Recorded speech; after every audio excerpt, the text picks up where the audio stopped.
Salut à tous, aujourd'hui on va faire un briefing technique sur un outil qui pourrait bien changer la donne pour la gestion de nos connaissances, NotebookLM de Google. L'idée c'est de voir comment on peut transformer un tas de notes en un véritable assistant de recherche. C'est parti. Ok, voilà le plan de vol pour aujourd'hui.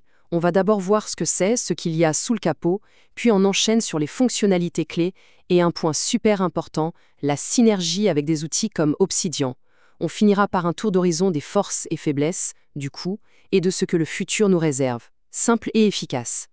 Bon, on connaît tous la situation, n'est-ce pas? Des gigaoctets d'articles de recherche, des notes de cours qui s'empilent, des tutos vidéo, un vrai chaos numérique.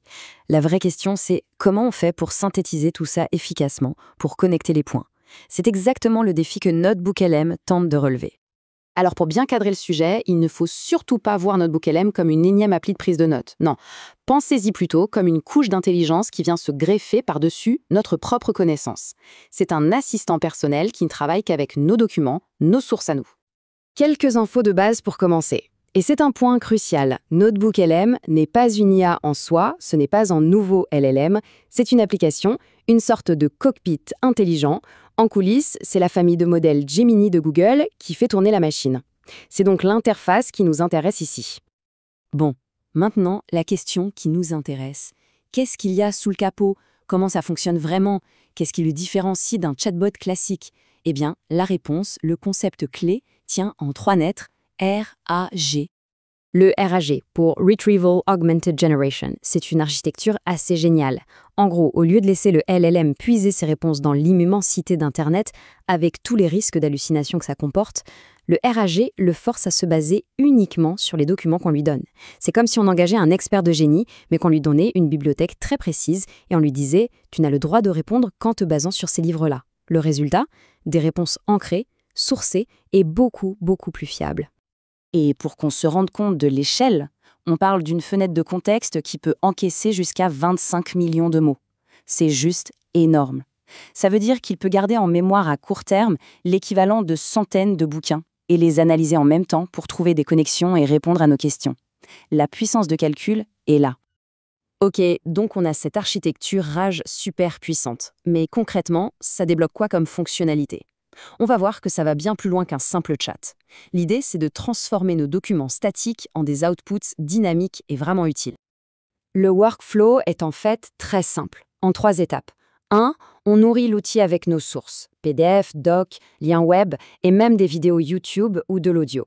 2. On interagit avec. On lui pose des questions en langage naturel comme une conversation. Et 3. C'est là que ça devient intéressant, on génère des formats complètement nouveaux à partir de ce matériel de base. Et regardez la diversité des outputs possibles. On n'est pas juste sur du résumé de texte. On peut lui demander de générer une FAQ, une chronologie, un guide d'études avec un quiz, mais aussi des trucs plus inattendus, comme des cartes mentales interactives ou même des podcasts. L'IA peut littéralement créer un podcast à partir de nos notes. Justement, sur cette fonction de podcast, c'est assez fou, on lui donne une pile d'articles et il produit un fichier audio où 2 voix d'IA, un homme et une femme, discutent du contenu, le synthétisent, le débattent. C'est ce que dit ce retour d'utilisateur. La première fois qu'on entend ça, ça semble presque réel. C'est bluffant. Alors là, on arrive à un point qui va particulièrement intéresser ceux qui utilisent déjà un système de gestion de connaissances, un PKM comme Obsidian. C'est là que NotebookLM devient un vrai game changer.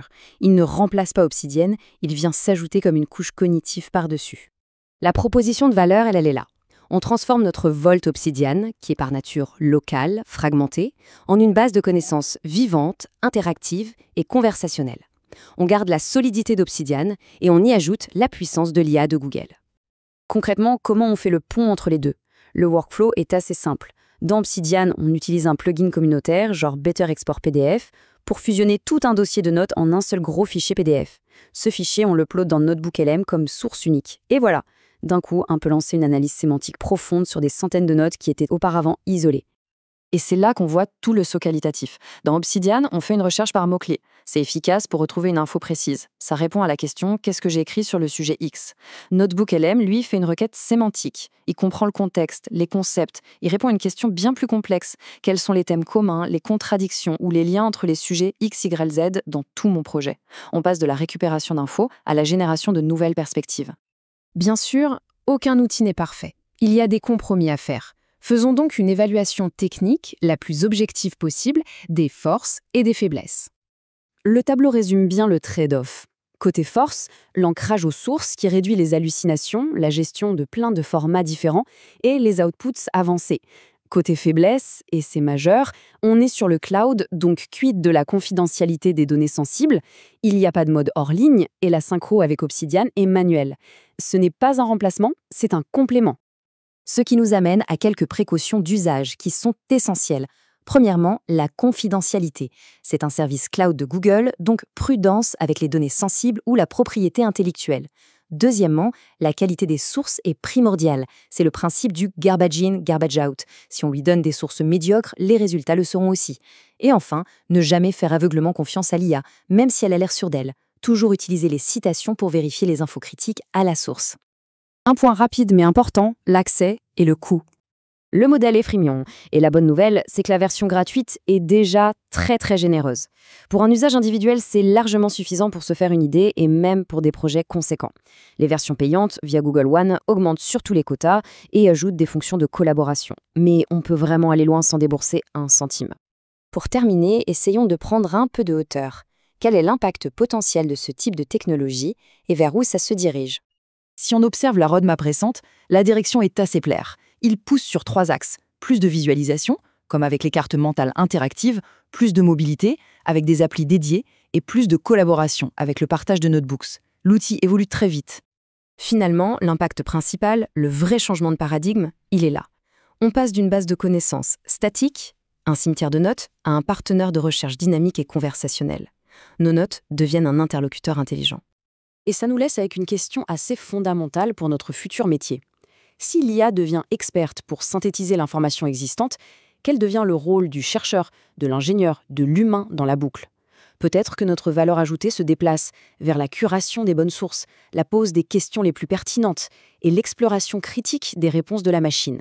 C'est une piste de réflexion intéressante.